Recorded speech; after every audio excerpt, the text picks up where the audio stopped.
Assalamualaikum warahmatullahi wabarakatuh. Waalaikumsalam warahmatullahi wabarakatuh. Saya Muhammad Azfar Nugrah dari kelas 9 akan mereview sekaligus menceritakan dari isi buku ini. Buku ini yaitu buku 27 Legenda Cerita Rakyat Nusantara. Yang membuat buku ini yaitu Binar dan Fania, dan penerbitnya yaitu MD Kids. Saya akan menceritakan salah satu dari cerita rakyat ini, yaitu cerita tentang Nyai Roro Kidul. Cerita Nyai Roro Kidul ini yaitu cerita rakyat dari Banten. Kategori cerita ini yaitu kategori legenda. Nyai Roro Kidul adalah seorang putri dari Prabu Siliwangi. Nama Nyai Roro Kidul yaitu Putri Kandita. Dan Putri Kandita tidak memiliki seorang ibu dari sejak kecil. Putri Kandita memiliki wajah yang cantik melebihi kecantikan ibunya, dan dia diperlakukan oleh Prabu Siliwangi tidak adil. Dan dia menjadi putri kesayangan dari seorang Prabu Siliwangi. Karena perlakuan tersebut, putra-putri raja lainnya memiliki rasa cemburu terhadap Putri Kandita. Maka dari itu mereka memiliki rencana untuk menyingkirkan Putri Kandita dari kerajaan Pakuan Pajajaran. Rencana itu terlaksana. Putri Kandita mengalami penyakit yang tidak bisa disembuhkan.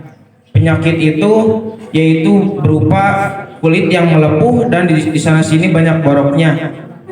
Maka dari itu Putri Kandita dikucilkan dan diusir dari kerajaannya. Setelah diusir, Putri Kandita berkelana ke sungai selatan. Setelah itu Putri Kandita melihat ada sungai, ada mata air yang sangat deras. Putri Kandita pun berendam di sungai tersebut. Karena sungai tersebut memiliki kehangatan yang membuat nyaman Putri Kandita, Putri Kandita pun berlama-lama berendam di sana. Tidak lama kemudian Putri Kandita melihat tubuhnya sembuh. Nah, oleh karena itu Putri Kandita melanjutkan perjalanannya ke Sungai Hilir di dekat kerajaan Pakuan Pajajaran. Dia bermukim di sana dan banyak penduduk-penduduk di sana. Dia kembali halus, kembali cantik seperti dulu. Karena kecantikannya, banyak pangeran-pangeran yang ingin melamarnya. Tapi ada syaratnya dari Putri Kandita. Dia harus melebihi kesaktiannya dan dia harus bertempur dengannya. Kalau bisa dia bisa menjadi pasangannya. Nah, kalau dia kalah, sebaliknya dia harus tunduk terhadap Putri Kandita dan dia harus menjadi pengiringnya. Nah, putri banyak yang bertempur dengannya, tetapi tidak ada yang memenangkannya. Akhirnya Putri Kandita pun menjadi penguasa Laut Selatan dan diberi gelar Kanjeng Ratu Nyai Roro Kidul atau ratu penguasa Laut Selatan. Hikmah yang bisa diambil dari cerita tadi yaitu kita harus memperlakukan adil terhadap setiap orang, dan kita tidak boleh memiliki rencana buruk untuk menyingkirkan orang lain. Terima kasih.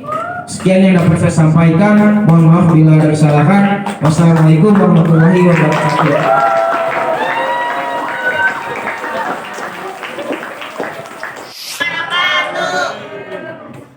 Perkenalkan, saya Rifat Jarkanan dari Pasaban. Saya akan mereview buku dengan judul The Potential Dream. Buku ini ditulis oleh Devi dan Yazid dan diterbit oleh Terang Sejati. Alasan saya membeli buku ini karena saya masih bingung akan potensi dan mimpi saya. Jadi buku ini membantu apa itu potensi dan mimpi. Untuk awal-awal, pertama kita harus mengetahui apa mimpi kita. Setiap orang mempunyai mimpi dan potensinya masing-masing. Dalam menggapai mimpi tersebut, kita harus menjalankan proses. Proses ini kita harus belajar banyak hal. Salah satu contohnya yaitu dengan lingkungan kita. Lingkungan kita juga berpengaruh untuk diri kita sendiri. Ada satu quotes yaitu when you are the smartest kid in the room, you are in the wrong room. Artinya,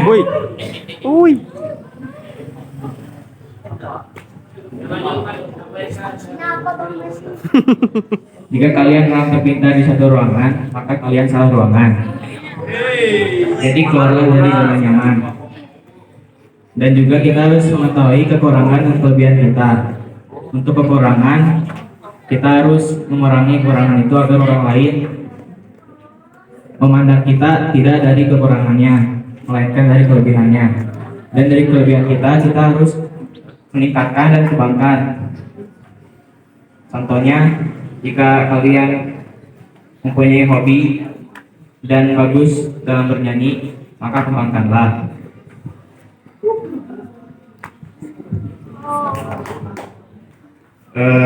Jika kita sudah menggapai mimpi,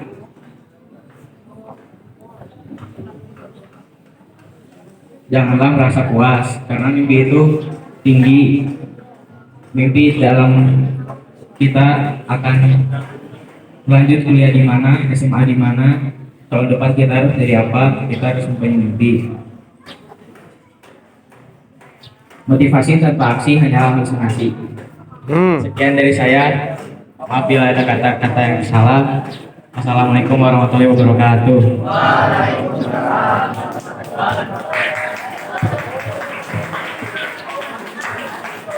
Baik, terima kasih warahmatullahi wabarakatuh.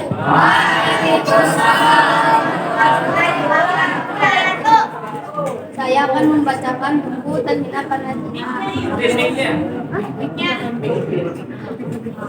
Pencipta buku ini Adidah Ummu Saidah, penerbit Duma Insani.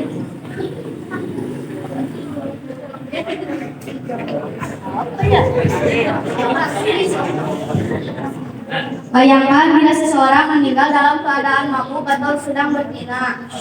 Lalu apa yang kita harapkan ketika nyawa sudah berpulang kepada Sang Maha Pencipta? Padahal Nabi pernah berkata dalam riwayat Jabir Rasul alaihi salam bahwa manusia akan dibangkitkan pada hari kiamat sesuai dengan keadaan ketika ia meninggal dunia. Bila demikian, betapa malu akan aib yang diterima di depan Allah Subhanahu wa taala dan seluruh makhluk yang ada di padang mahsyar. Naudzubillah min dzalik.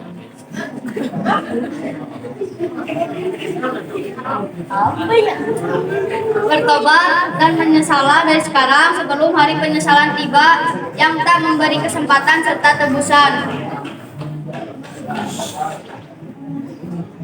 Isi yang saya bisa sampaikan di cerita ini, janganlah kalian berzina karena zina adalah suatu perbuatan dosa.